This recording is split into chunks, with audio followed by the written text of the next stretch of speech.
Iya, dan itu bukan hanya pada korban, pintarnya sangat luar biasa. Itu sebenarnya pada tahun 2012 itu saya kagum dengan dia karena dia berbicara di 5.000-an orang sebagai motivator gitu kan. Dan itu bukan hanya pada anak-anak, kepada orang dewasa sekalipun dia sangat betul-betul, sehingga dia bisa mendapat dukungan dari donor-donor ya, dengan menjual programnya, melakukan beasiswa gratis kepada yatim piatu. Dia cukup luar biasa. Nah, kepada anak-anak yang terjadi atau peristiwa itu dialami tidak bisa speak up terhadap itu, ya karena ada satu unsur terpenuhnya bujuk rayu, memberikan janji-janji, menjadi entrepreneur, kamu bisa jadi orang kaya nanti seperti Koko itu panggilannya ya. Nah, kamu dari kemiskinan bisa naik ke apa, dan itu kan bagi keluarga miskin itu kan sesuatu sangat berarti dan support gitu kan. Dan kebetulan memang diberikan beasiswa, diberikan sekolah gratis, tidur di asrama, makan gratis. Nah, dari keluarga miskin kan ini sesuatu yang sangat luar biasa kan gitu ya. Cita-citanya dibujuk rayu bahwa akan diberikan tanah, akan menjadi entrepreneur, menjadi pengusaha terkenal dan sebagainya. Itu bujuk rayu. Itu sesuai dengan unsur yang terpenuhi di pasal 82 Undang-Undang 17 tahun 2016, unsur-unsurnya bujuk rayu, tipu muslihat, janji-janji, bujuk rayu, kan gitu.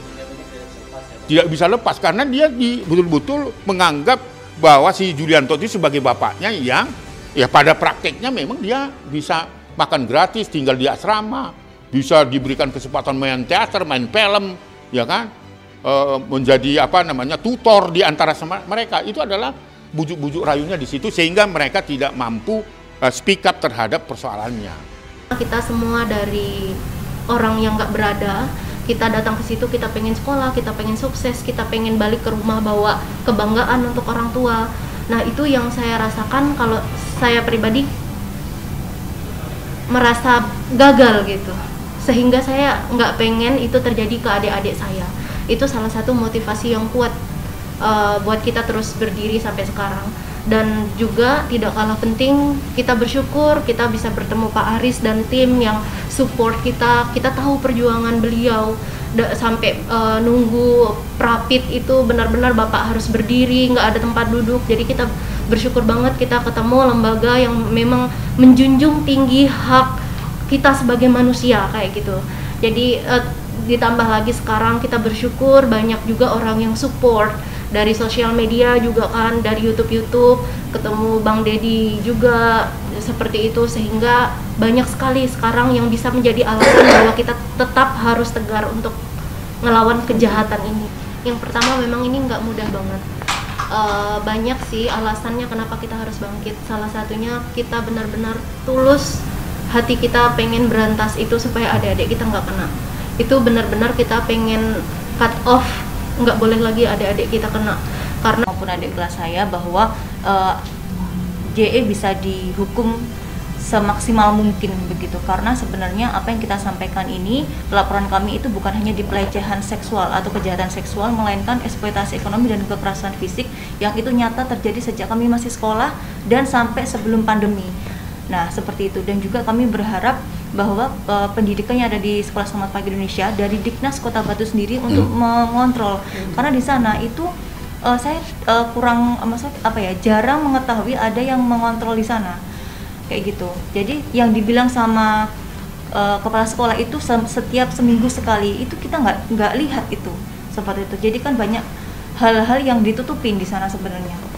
Jadi kalau untuk saya pribadi sejauh ini tidak, tetapi korban-korban yang lain atau saksi korban yang lain itu benar-benar mendapatkan ancaman yang memang kita nggak bisa buka di sini. Ancaman itu ya bisa dibilang itu membuat saksi-saksi yang sama kita ini itu takut untuk bersaksi seperti itu. Karena ancamannya bisa dibilang ya kamu kalau kamu kalah nanti kalian akan diancam balik 9 tahun penjara kayak gitu. Nah, itu yang buat kita itu tidak semua berani speak up seperti ini, karena mereka takut, benar-benar takut itu nyata buat kita, sehingga dengan ditangkapnya JE ini kita bersyukur. Namun sebelum sampai ketok palu nanti, kita juga masih terus berdoa dan minta dukungan ke setiap warga negara Indonesia untuk membantu mengawal kasus kita, karena kejahatan seksual ini benar-benar terjadi di sekolah kita. Karena ancaman intimidasi atau pengaruh yang tidak baik itu menimpa kami dan beberapa korban, karena dalam satu perkumpulan korban-korban ini ternyata ada satu teman saya yang berada di sekitar saya itu adalah sebagai informannya si JE ini, dan sekarang dia sudah tidak bersama dengan kami.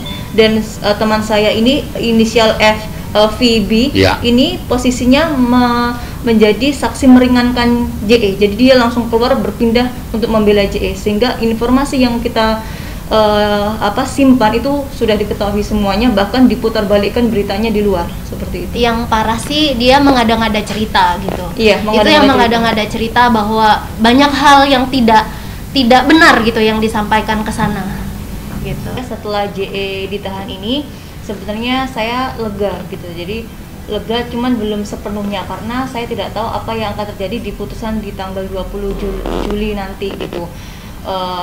Berbagai macam cara bisa dilakukan oleh JE karena kan timnya JE masih ada di sana. Jadi masih ada di luar. Iya, masih ada di luar. Jadi JE itu mulai dari pembina, ketua yayasan, teman-teman saya sendiri yang masih membela JE juga, bahkan di circle-nya JE masih di luar, sehingga itu yang membuat saya masih khawatir sampai dengan hari ini gitu. Seperti itu. Khawatirnya kalau banyak putusan-putusan yang bisa berubah gitu dengan berbagai macam cara, saya tidak tahu. Maka dari itu yang membuat saya khawatir. Jadi saya bersyukur, cuman masih tetap harus diperjuangkan gitu.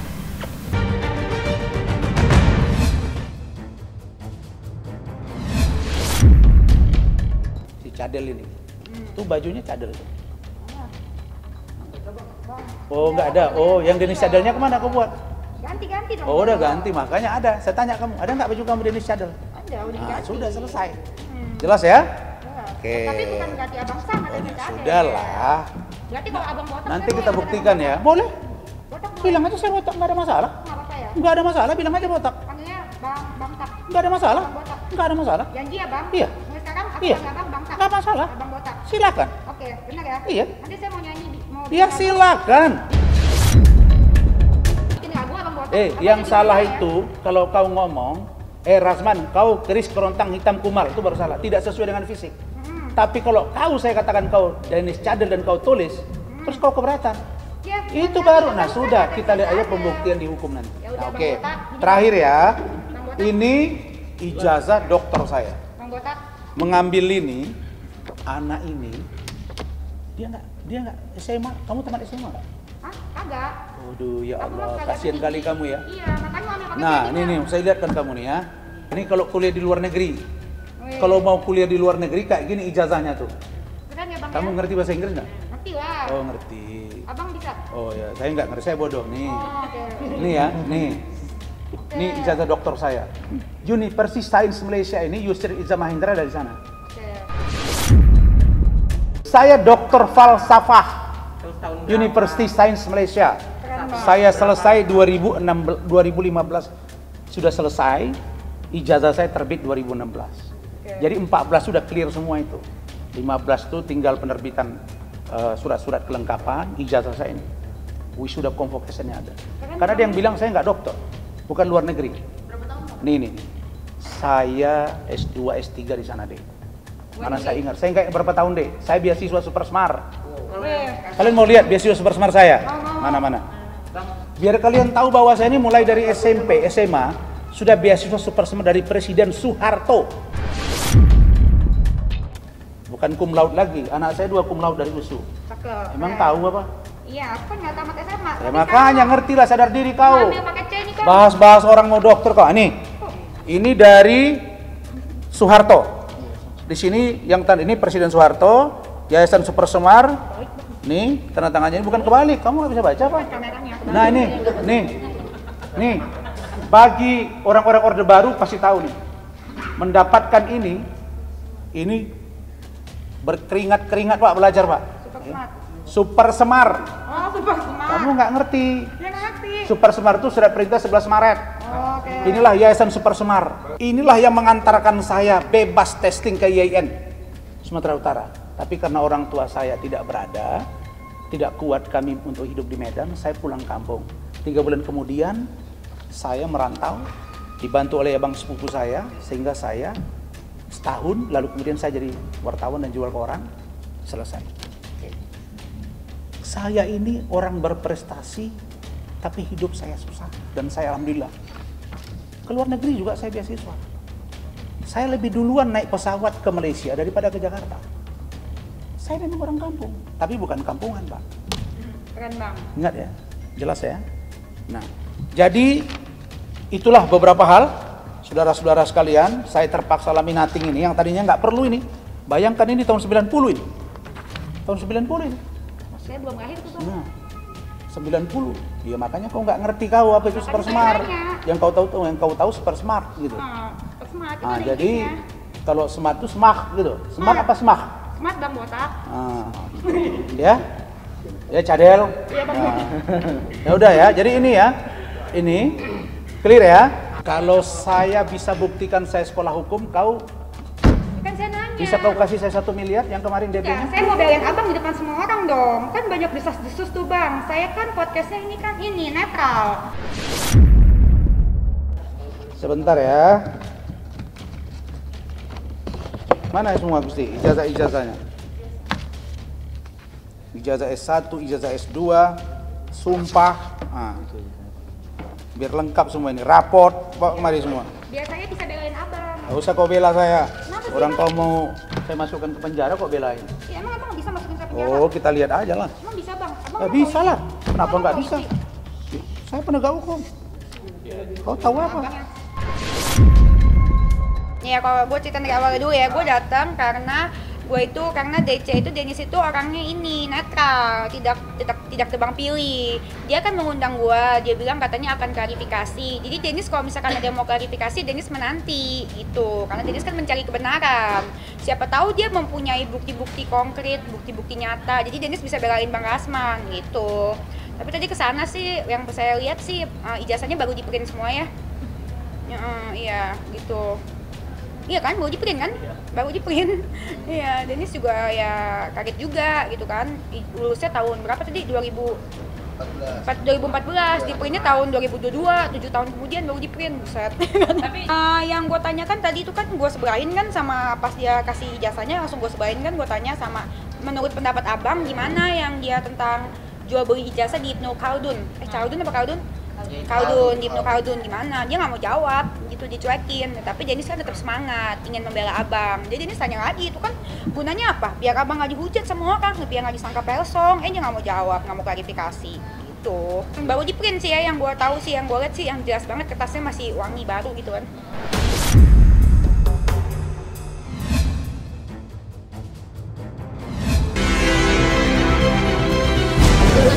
Oh iya pakai. Ini udah ngelewatin batas. Ini apa? Ya udah tak boleh nih. Tutup aja. Orang udah ditutup. Hari Raya Idul Adha semuanya, mohon maaf kalau ada salah semuanya. Doain ya semuanya, mudah-mudahan semua cepat selesai. Gini intinya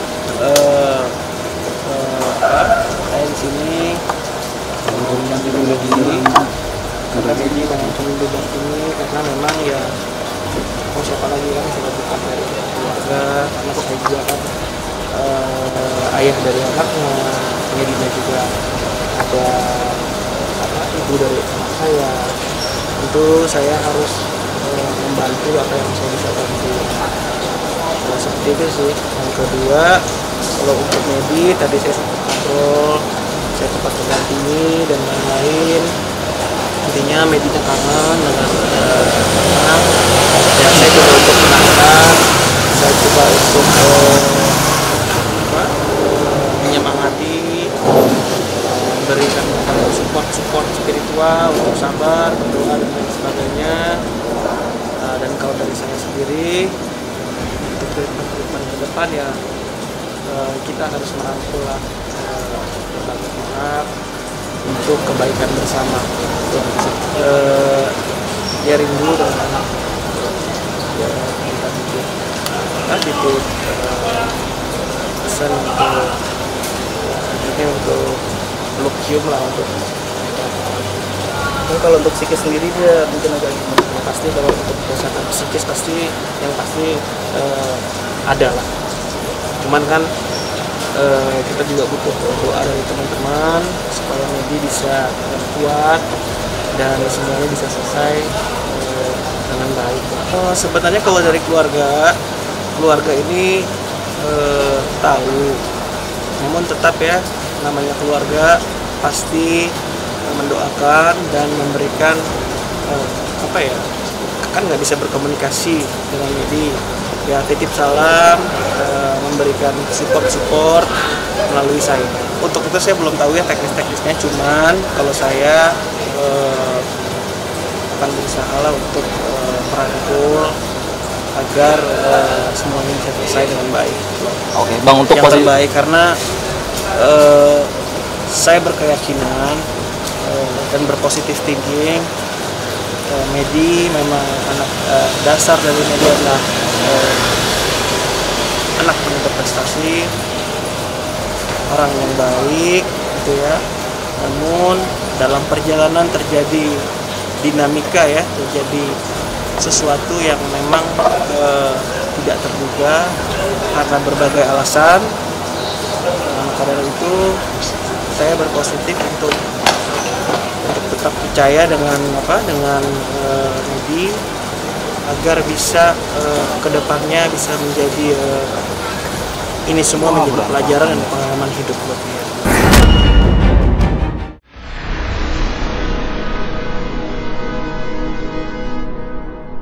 Jadi jangan lupa untuk subscribe Cumi Cumi. Ditekan ya tombol lonceng merahnya.